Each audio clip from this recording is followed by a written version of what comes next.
Hey, what is good? It's me, your friendly neighborhood nerd, the Bobo, and welcome to Bobo's Block.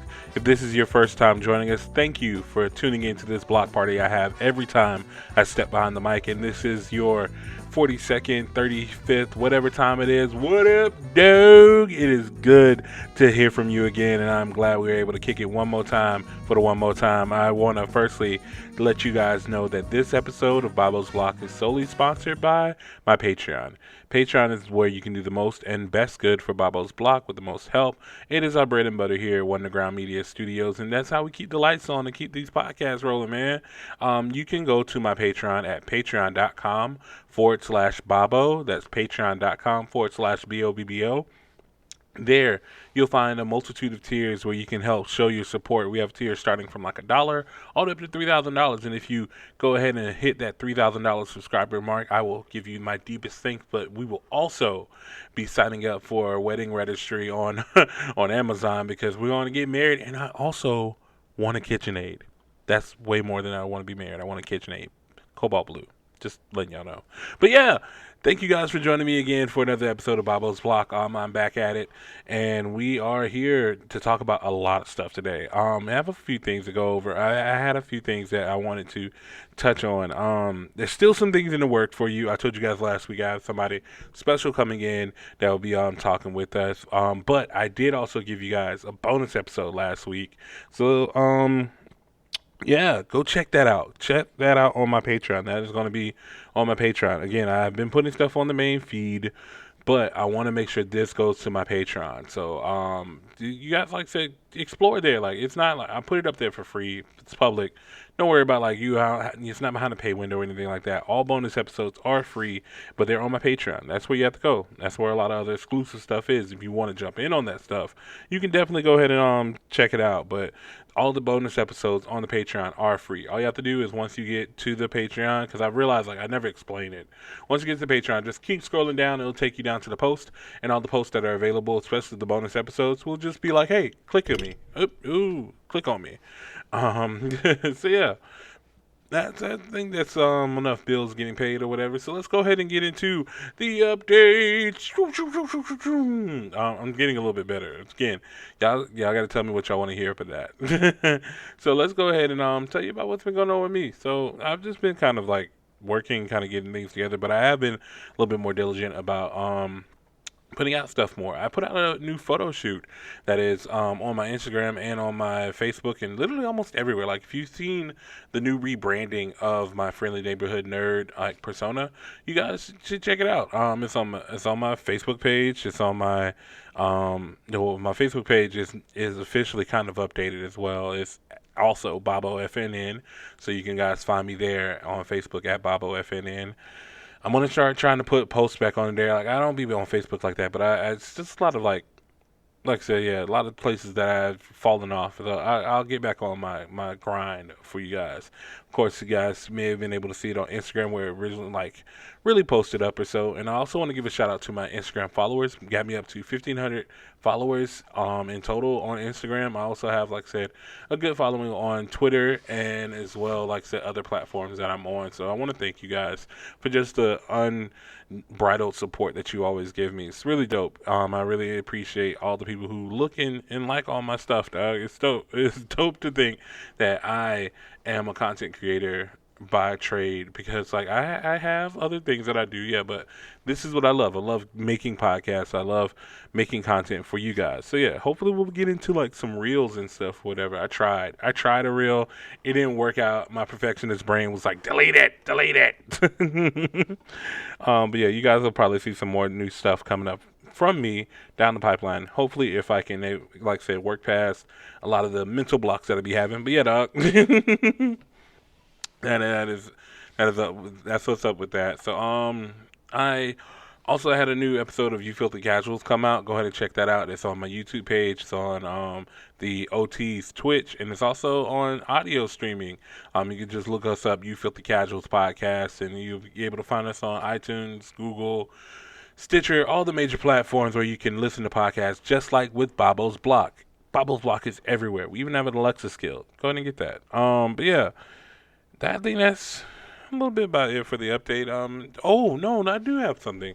So by this time next week, I'm gonna have a new little nephew or niece. My business partner. You guys know, Ant Hurd. He's always here, usually working our show, especially like during like the weekdays and stuff when I'm recording. He's usually in the background working, but he's not here this week. His wife, who's been pregnant for like forever, she is due to have the baby on Friday. So big shout outs, big congrats to the Hurd family. We're adding a new member to the Hurd. We don't know if it's a boy or a girl. We're saving that for the birth. They like to be surprised. They they have a whole tribe, so it doesn't matter if it's a boy or a girl. It's gonna get so much love. We're hoping for a girl, um, and I will let you guys know who my new niece or new nephew is on the next episode. You guys definitely be surprised for that. So yeah. All right, so that is it for the update. That's it for the update. So now let's go ahead and get into around. Oh wait, I didn't turn the effect off. My bad. Around the net.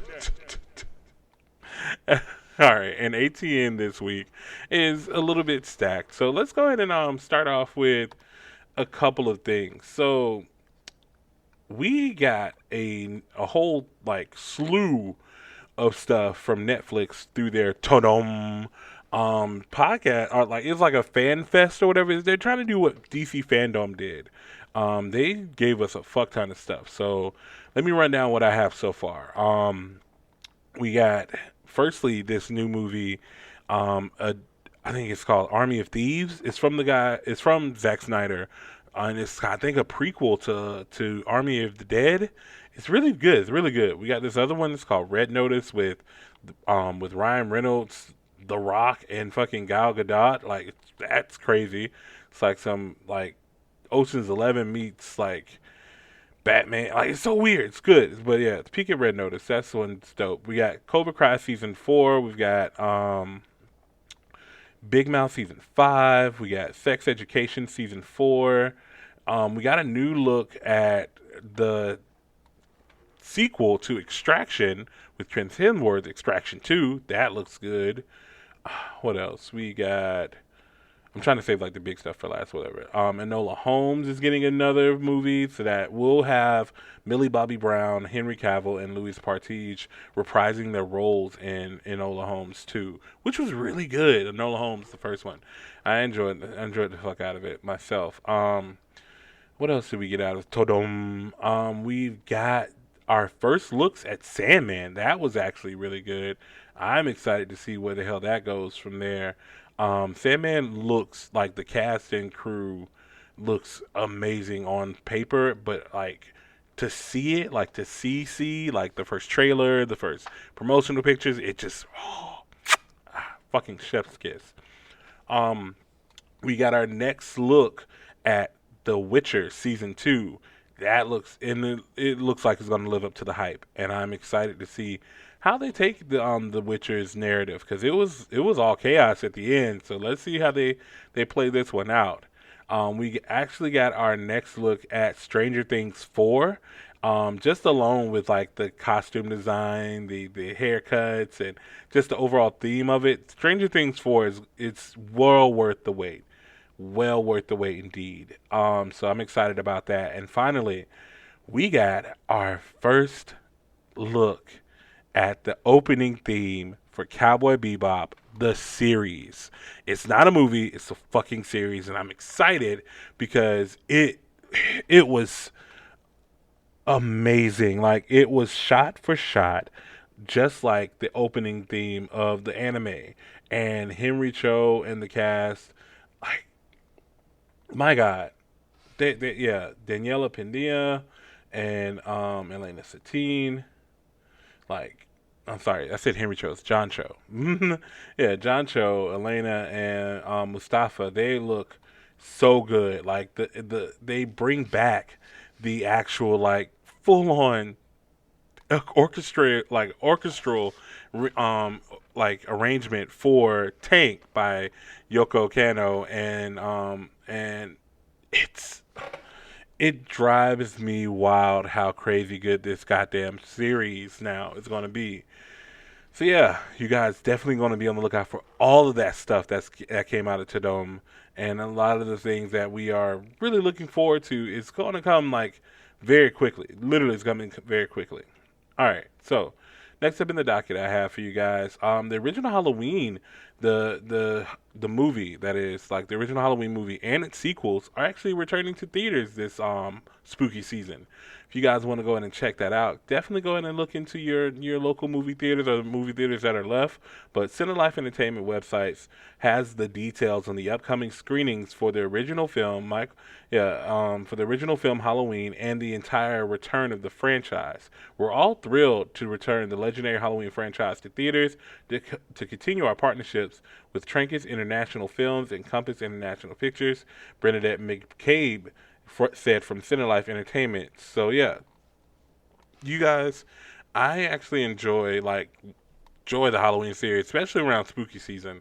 So starting October 15th, October 15th, that's when Halloween Kills comes out. Their fans are going to be able to look back at the series origins as well as the newest rendition of the Halloween telling. So yeah, you guys definitely get into that, man. Spooky season is my shit. So yeah, I'll definitely be trying to see some Halloween movies, and I'll probably do some updates, some reviews for you if I get to see Halloween Kills. I'll definitely let you guys know. All right. I have to talk about it here, but it was an actual bonus episode. You guys can check out that bonus episode. Me and my tag team partner Cam, Dashing Cam, did on the newest announced movie from Nintendo. It is the Mario Brothers movie.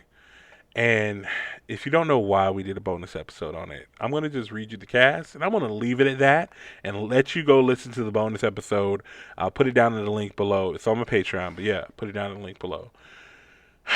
This cast for the Mario fucking movie is Chris Pratt, Anya Taylor-Joy, Charlie Day, Jack Black, Keegan-Michael Key, Seth Rogen, Fred Armisen, Kevin Michael Richardson, Sebastian Maniscalco, and Charles Martinet. Those are the people that are going to be voicing Nintendo and Illumination's Mario Brothers movie coming to theaters in the holiday season of 2022. All right, so Chris Pratt is Mario, which is fucking crazy. Anna Taylor Joy is Princess Peach. Charlie Day is going to be Luigi, also crazy. Jack Black is going to be Bowser. Keegan Michael Key is going to be Toad. Seth Rogen's Donkey Kong. Fred Armisen is going to be Cranky Kong. Kevin Michael Richardson is Kamek. Sebastian Maniscalco is Spike. And Charles Martinet is a unrevealed mystery character. So yeah, we give our whole reactions and our thoughts to that, me and Cam, on the bonus episode. Go ahead and check that out. You guys will not be disappointed. It's fucking hilarious. It's called The Super Mario Brothers, the movie, the video game. Um, so in some good uplifting news, especially about this person here, Little Nas X was announced as the winner, and he awarded the Suicide Prevention Advocate Award. I really got to stop hitting this goddamn cord. Little Nas X has been honored by the Suicide Prevention Advocate as the Suicide Prevention Advocate of the Year by intervention organization The Trevor Project. In celebration of this first day of Suicide Prevention Awareness Month, the organization said Little Nas X was chosen as the inaugural recipient because of his willingness to be candid about his personal struggles as a member of the LGBTQ plus community and his battles with suicide ideation. Teen Vogue reported on that. So yeah, it's a lovely thing because there's a lot of shit that people always say about Little Nas X and how he's like, oh, controversial. You got to keep him with the kid. And then this is something that's lovely because it's a very true and like earned award. He's always talked about his struggles, about being accepted, about his life, his being openly gay and shit like that. Like he is a great role model, honestly. And yeah, he does some crazy outlandish stuff, but what troll on the internet does not? But I am so happy to see him get this award, and I'm glad that he was the inaugural recipient of this award. All right, moving forward in the docket. Russell T Davies. This is something for my fellow Whovians. This is really dope. Russell T Davies is actually going to be returning to Doctor Who as its showrunner to celebrate the 60th anniversary in 2023. And the series beyond that is going to be under him again. BBC Studios are partnering with Bad Wolf to produce the 60th anniversary and also said other new shows. I'm excited about this because if you guys are Doctor Who fans, Russell T Davies gave us classic shows of, like I said, the Ninth Doctor, some Tennant work. Like I said, this is the era before Moffat, so I'm super excited to see him back into the role of showrunner. I want to see what he does with Jodie. Jodie is the 13th Doctor. It's been delightful. Her stories are very different from the other doctors because again, it's a new doctor, basically new franchise, new lore that's getting developed and stuff. And it's always that point where you're with the new doctor, you're just like, I don't like it, but like they grow on you. It's happened with Matt Smith. Didn't need it to happen with Capaldi. I fucking love Capaldi from Rip. But yeah, Jodie, I also love her, but like I said, I know there's a lot of people who are very hesitant when it comes to her because she's different. She's not David Tennant. She's not Matt Smith. She's not Chris Eccleston. She's not Peter Capaldi. She's not even John Hurt. Like she's brings such a new air and a new life to the Doctor role. Very happy to see her, and I also want to see what they do with Ruth. If you guys don't know who Ruth is, go back to my president is my president is black and my doctor is too, and that will definitely give you all you need to know about Doctor Ruth. Yeah, that is so dope. A lot of people are ecstatic and can't wait to see the next iteration of the anniversary show. So I'm excited to see that when it comes out, and you guys definitely keep it up on the block with me and watching some Doctor Who. Ooh. All right, so we actually have a serious thing to talk about. So there's some rumblings happening over in Marvel. This was almost about to be the nerdgasm for this week, but I wanted to just kind of like talk about it, let it ruminate because we don't really know what's happening. So currently, Spider-Man, the fate of Spider-Man, Doctor Strange, and a few other characters are up in the air in Marvel and Disney's land because in a move that will have copyright lawyers at Walt Disney Company sweating, the estate of the comic book artist Steve Ditko has filed two notices of copyright termination with Disney and Marvel with regard to both Spider-Man and Doctor Strange. That's kind of crazy, especially with what's happening currently now with the Multiverse of Madness. Those are going to be the two people who are starting this shit off because in Spider-Man No Way Home, it's Spider-Man going to Doctor Strange telling him to fix this shit, and it's going to be crazy. But if we were to see this come to fruition, because there's been a ongoing battle between the estate of Steve Ditko and a lot of comic book creator families and estates who have been trying to battle for rights or royalties that comes from these characters, and Disney owns the majority stock, or really just owns the characters at this point outright or whatever. But soon that's to be changing. A lot of these characters are going to public domain, and they're also like I said, coming up to where they can file for these notices of termination. If this goes through by June 2023, we may lose Spider-Man and Doctor Strange, and that will also make ramifications within the MCU and also just in the comic books in general, along with them, probably any character that Steve Ditko has had a hand in creating, which is a good bit of the beloved characters that we love, like we watch and read today. So yeah, that's true. Yeah, there's a lot of stuff that I wanted to go into. I wanted to do a little bit more deeper research. I probably may still talk about this a little bit more in depth, but I want to go in and give it like an actual deep dive into research on this because there's a lot of things that are going behind the scenes that a lot of comic book readers or casual readers don't get like take notice of because like so these are things that are handled either in courtrooms or in like said in like closed doors and stuff like that, and it only come out later on down the line in life where we hear about what really happened or how they were shysted or things like that, because Disney's not clean in this. I will admit that Disney is not a clean entity that will be like, oh, I'm going to defend Disney and Marvel and the MCU. Like no, they're business, and they will definitely do some dirty shit to keep their things and keep their ways because again, they could be paying these families. They could be paying these estates, but it had to come to this. And someone said like Disney almost actually messed up because they did a new copyright filing on like Spider-Man and stuff, and Spider-Man was about to go into public domain where they couldn't have been able to do this notice of termination. But now since we renewed the copyright and the trademark and stuff, it's right back to where we can do this. So yeah, it's kind of shooting themselves in the foot or so. But like I said, I want to do a little bit more deep research on this before I give a full, like I said, talking point from my perspective about it. But yeah, it's something that it's scary because we remember last time when Sony just didn't want to play ball. Now, this isn't just like a company like, oh, we're going to do what we want to do and we're going to keep all the money. This is the estate of the creator of the goddamn thing. So if they say shut it down, it's shutting it down. So yeah, that's going to be crazy. All right. Moving forward, along in the docket, what else I got for you? Oh, Babylon 5 is something that I haven't heard in so long. Babylon 5 is being looks to be rebooted by the CW.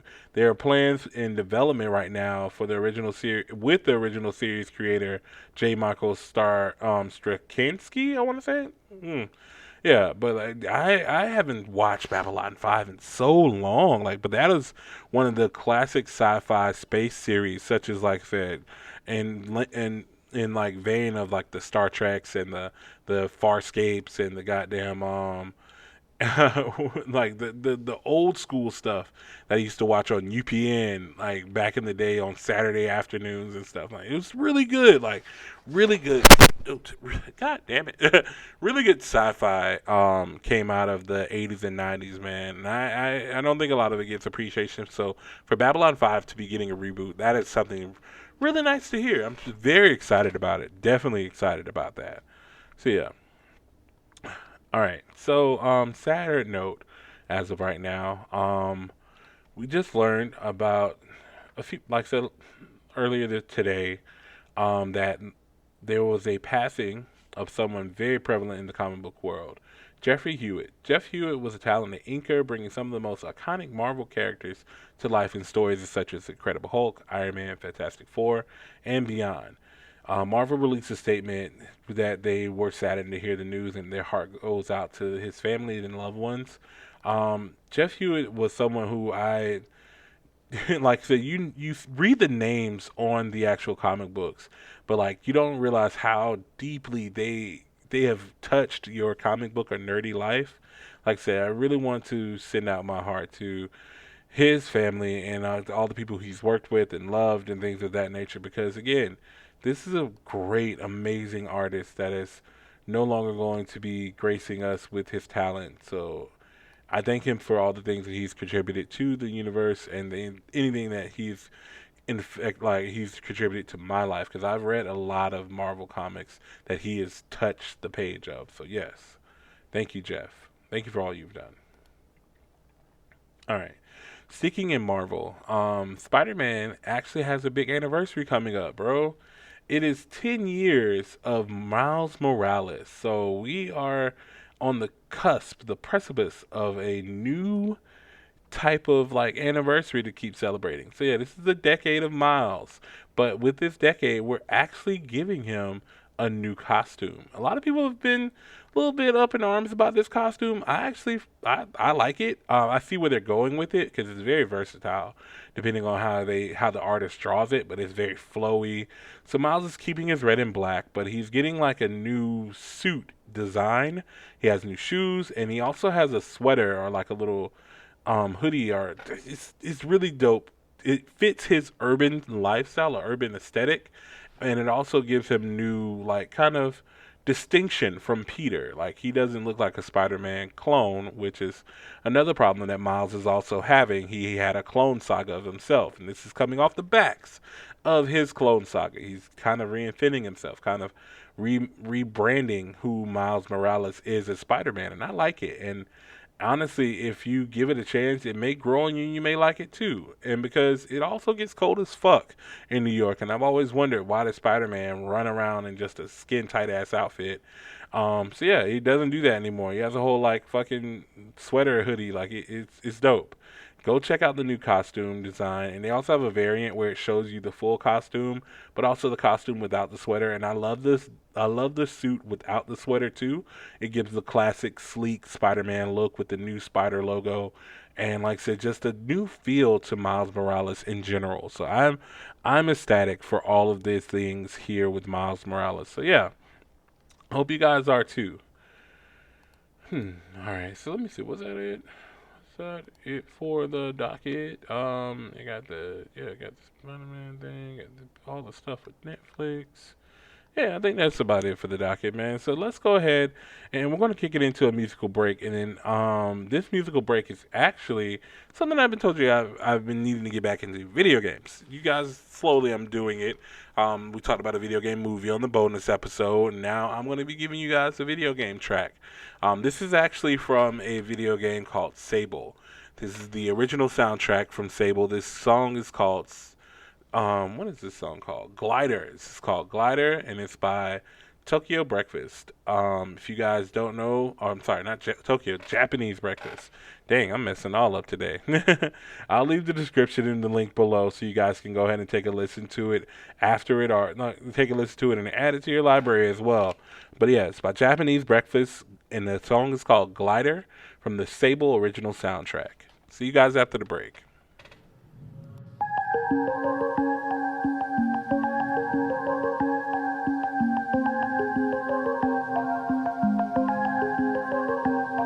Come in to me, show us the way. I'm caught between the wind and parts of the unknown. A door between two worlds, a sight to see. It feels like everything is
All right, thank you so very much for joining me back here on Babo's Block. Of course, again, as I told you guys, that was Glider by Japanese Breakfast, and that is on the Sable original soundtrack.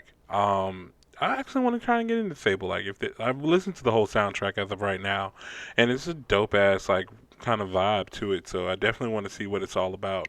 I'll probably see if I can look up some gameplay and things like that. Yes, I looked up. I saw the soundtrack before I before I played the game because it actually got recommended to me on my Apple Music. So Yeah, so this may be something up my alley anyway. So hopefully we'll be able to get you guys some updates on me playing Sable. Maybe I even may go to Twitch and play Sable. Ooh. But yeah, well, we're going to get into today's nerdgasm, and this nerdgasm is all about comic book shakeups. So, something crazy has just happened in the Marvel universe. So, there's a new miniseries out. I believe it's a six-part miniseries by Tom Taylor. Yes, that same Tom Taylor who did Deceased and Injustice. He is penning a new timeline, honestly, like a new future, it seems like, for the Marvel universe because it's called Marvel Dark Ages. And in this one, there's a huge shakeup from Jump. Spoilers ahead for if you have not read the book or if you want to read the book or so. I'm not going to give the full plot away, but we have gone into territory where where it is truly unknown right now. So this book starts off with four major deaths, and it's not even like C D list characters. These are like heavy hitters that you think would probably be able to take down everything. We find out in the opening pages or so. This is also being narrated by Peter Parker. We find out in the opening pages that there is something happening, something big happening. He's chilling with Luke Cage, Jessica Jones, and Mary Jane and May, his daughter May, and they're doing like a little play date and stuff like that or whatever. And his like all the spiders, Miles, Gwen, May Parker, and Peter, spider sense go off horribly.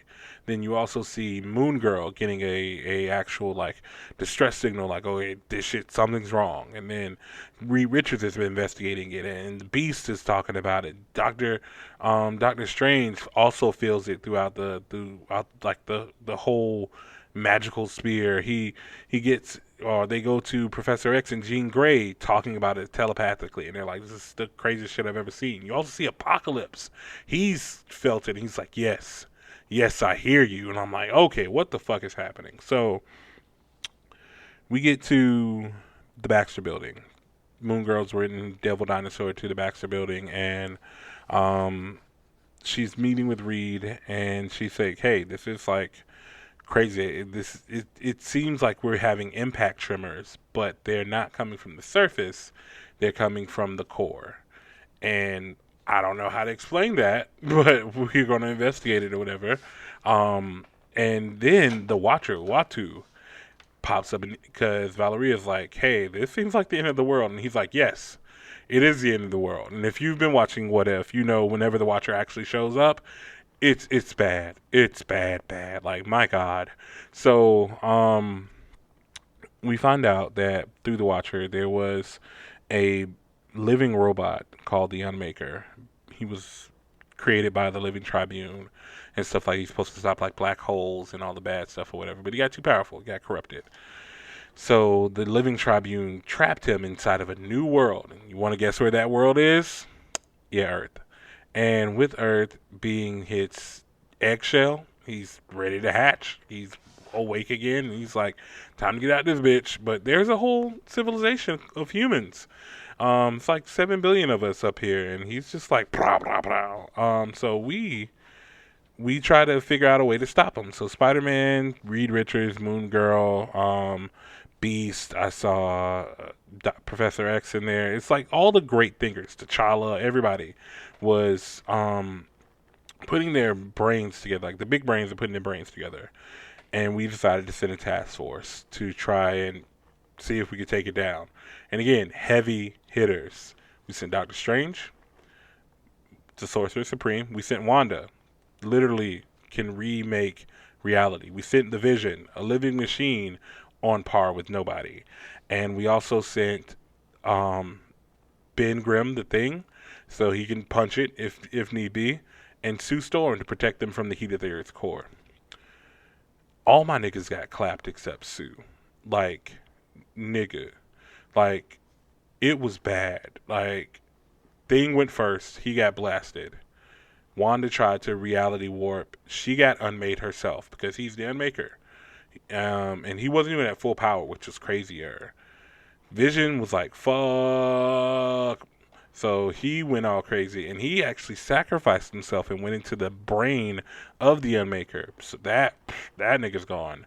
Then Doctor Strange found a realm, a world where it was powered by EMP, powered by a big electromagnetic pulse at the Earth center, and he siphoned that pulse from that realm into our world, and it did the trick. But in the whole like hoopla of it, the Unmaker saw Strange doing that, and he stabbed through Sue's force field and killed Doctor Strange. So right there, our two biggest magical users, our unstoppable fucking robot, and our powerhouse are all dead.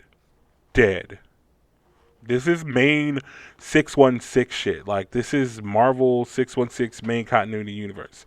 Tom Taylor does not play around when he comes into a world. He shakes shit up. And that's what I wanted to talk about today. When it comes to these comic book shakeups, how far is too far? Because we gotten the likes of Injustice, we've gotten the likes of Deceased, and we've gotten the likes of, like I said before, in in Marvel, we've gotten the death of Wolverine, we've gotten the death of Doctor Strange, we got the death of Deadpool.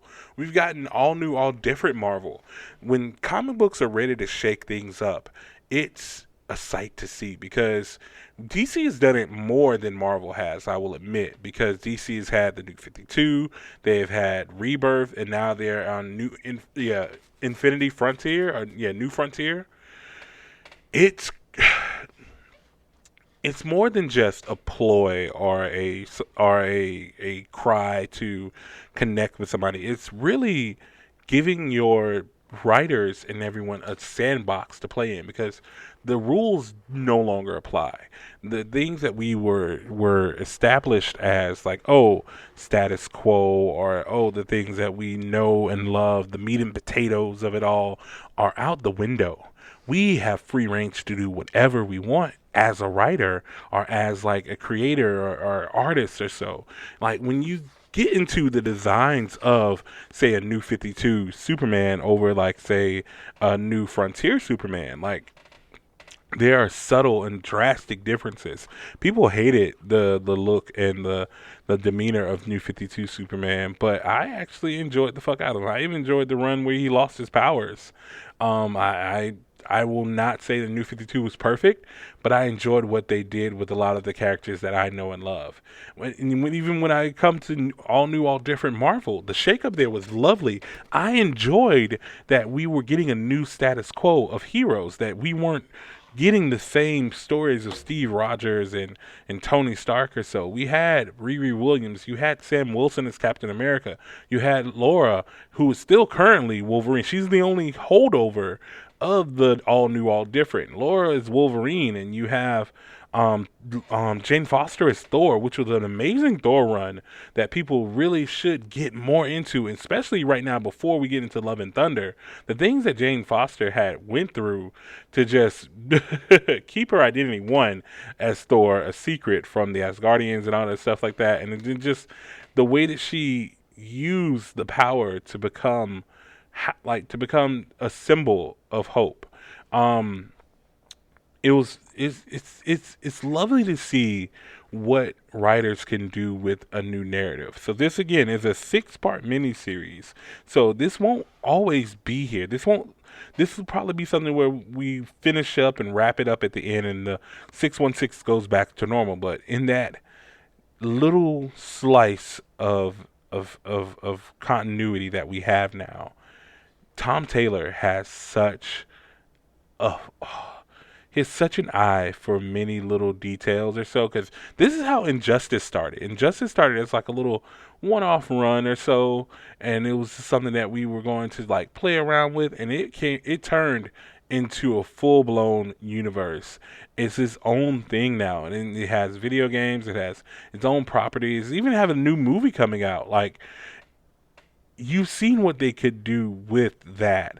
So now seeing Tom Taylor taking his eye for new world building, as such as he does to Marvel in doing this Dark Ages story, this story of a world with no electricity. How will our superheroes, especially our technologically bound superheroes, get by without any electricity? Especially people like Iron Man, who fell out of the sky when the fucking EMP started to grow and hit. Peter Parker, surprisingly, his web shooters are ran off electricity, so they don't work anymore. As well, you have other heroes that are very poignant. Like I said, if there were people who were able to bring a story to life, and how would we tell this story of a world without electricity in this new modern era? Like, there are so many things that we get to explore, and this is going to be not like nothing else I've ever seen. When I heard Dark Ages, I thought they were going to like do like some medieval time type thing. Like, no, no, no, they're bringing the Dark Ages to current time. Like, that's going to be, because I know I love my creature comforts. But yeah, but we're getting back onto the topic of comic book shakeups. I I love a good shakeup, because when you shake up the status quo, you get new stories that you never intended to actually pull out of the box. Like, when you say things like a Miss Marvel story is just pandering or whatever, you're not thinking of long term, because if you did a shakeup properly, such as Miss Marvel, such as All New All Different, these things stand the test of time and become the new classics, becomes more than just a legacy character taking up a mantle. They become the hero. The same thing with Miles Morales. Miles Morales is no longer just a secondary Spider-Man. He is the Spider-Man. He is the Spider-Man that people look up and look out to in the comic book universe. Like, when they say Spider-Man, they're probably talking about the black and red one now. And that is crazy. So again, Miles is 10 years old. Miles is, as a character, is 10 years old. And that's lovely to see. And also in that book, they established Moon Girl as the smartest person in the Marvel universe. I love that. So her character is 6 years old. Like, she's only been around for 6 years, but they understand the need for actual representation of someone taking that mantle from Reed Richards. Like, I'm not like hating or anything, but I always hate it when people are like, "Oh, Reed Richards is," like, I honestly don't see it for Reed. I don't. He's had some great ideas, but like, if you remember the last time we had Reed really, really get down in the nitty gritty, it was Secret Wars, when Doctor Doom was God Doom and stuff like that. He took the powers of the Beyonder and everything. And Anti Matter Man, he was like, "Oh, well, Reed, you think you can do a better job than than Victor?" And he's like, "Yeah, I can." "Well, show me." "What now?" "Yeah, nigga, show me now." So like, when Reed's pushed to put the limit or whatever, he pulls out some good stuff. But honestly, like, Reed is just like any other superhero. The only reason why he has more advanced intelligence is because the council of Reeds. So to see and know that they have established or acknowledged that this character here, Moon Girl, this little black girl from New York who has a dinosaur as a pet and a sassy ass black mama, is actually the smartest person in the universe. I fucking love it. Shakeups like that, things that are testing the known status that you have been so comfortably coddled in. Because again, there are people who are probably way smarter than Reed. Like, there are people comparable in their field that are way smarter than Reed. But there's always, "Oh, Reed Richards." That was the running thing in Marvel. If the end of the world happens, go find Reed Richards. Why? Who what is he gonna do? Like, if it wasn't for the Baxter building and the grants and everything that he has, like, he would really have no, like, is he gonna stretch the problem away? Like, what is Reed's, like, pivotal thing that he's always like the one to go to? He always has the plan. Like, okay, like, I can get that from a lot of people in the Marvel universe. But again, I digress on that. because again, I'll be sounding salty. I'll sound like a hater or whatever. But I'm glad that we do have these writers who are willing to take these risks, to take these opportunities, to actually say, hey, it's not like what you think it is. It's not going to be the same old rigmarole, meat and potato shit. This is going to be something that you will remember for years to come. I think that we will be talking about Dark Ages like a smooth 5 to 10 years down the line, 20 even. Like, it's probably going to become one of those comic books that will get a little bit lukewarm acceptance at first, but once looking back at it, you're going to see that Tom Taylor really did something amazing here, especially with the choices that he took from the first issue. We have the Sorcerer Supreme and the embodiment of chaos magic gone. If there would have been anybody to rebuild the world at that point, that the electricity is gone, it would have been those two, but they're not here. So here we are, just fucking on our own, like like we have to figure this shit out. We don't know at this point who's going to be the established new Sorcerer Supreme. Will it be Dr. Voodoo, or like will it be someone who we haven't been introduced yet? Like, we don't know who's going to be able to do what we have established already by our normal like hierarchy when it comes to this. Like, who moves up in the ranks? I want to see who Tom Taylor puts in his top 5. We also see a glimpse at the end of the new villain status quo, bro. Like, it's bro, like, go read Dark Ages issue number 1 from Tom Taylor and Marvel shelves now.